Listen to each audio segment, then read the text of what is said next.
Bismillahirrahmanirrahim. Assalamualaikum warahmatullahi wabarakatuh. Bertemu lagi bersama saya Rehan Royan dari jurusan Pendidikan Bahasa Arab kelas 4A. Pada kesempatan kali ini saya akan sedikit menjelaskan tentang teknik pembelajaran mufradat. Apa sih tujuan teknik pembelajaran mufradat?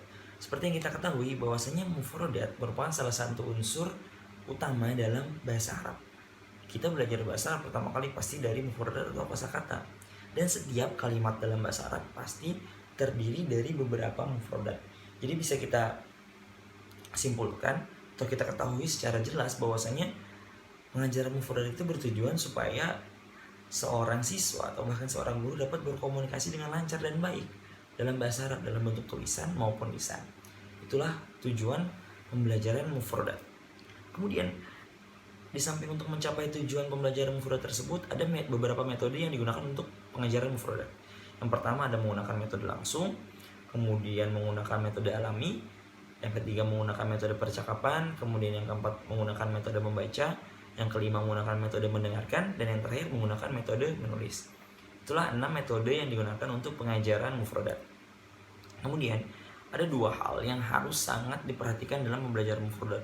Yang pertama pembatasan makna. Pembatasan makna dalam artian kata kita harus mengidentifikasi atau mengklasifikasi siswa-siswa yang kita ajarkan dalam mufradat apabila menengah ke bawah atau dalam artian kata masih menengah pertama SMP, MTS atau SD, bahkan kita harus membataskan arti makna dalam bahasa Arab karena bahasa Arab satu kata bisa mengandung beberapa makna yang banyak. Kita identifikasi atau kita membatasi sesuai dengan kebutuhan dan apa yang ingin dipelajari oleh mereka gitu. Kemudian yang kedua ada kosakata dalam konteks. Nah, kemudian ada beberapa teknik pengajaran mufradat.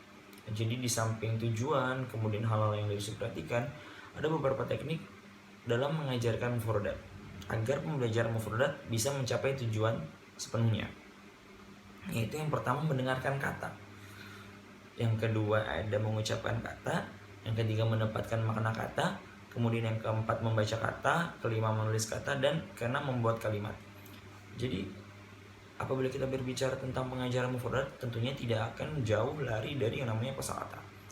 Jadi pengajaran berawal dari kata, mendengarkan, mengucapkan, menulis kata, kemudian berbicara kata yang sudah diajarkan, dan kemudian di akhir pengajaran mufradat, sebuah mufradat atau beberapa mufradat yang sudah diajarkan akan disusun menjadi sebuah kalimat. Seperti itu. Itu ada beberapa teknik pengajaran dalam pembelajaran mufradat.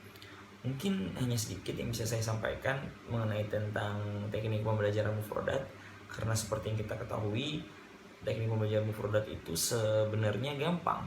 Ngajarin sebuah mufradat itu gampang, tapi akan susah apabila kita tidak sesuai dengan tujuan, teknik, dan hal-hal yang harus diperhatikan dalam pembelajaran mufradat.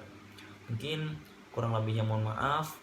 Apabila ada kesalahan itu hanya datang dari saya, dan apabila ada kebenaran itu hanya datang dari Allah Subhanahu wa taala. Syukran wa'afu minkum, billahi taufiq wal hidayah, wa ridha wal inayah. Wassalamualaikum warahmatullahi wabarakatuh.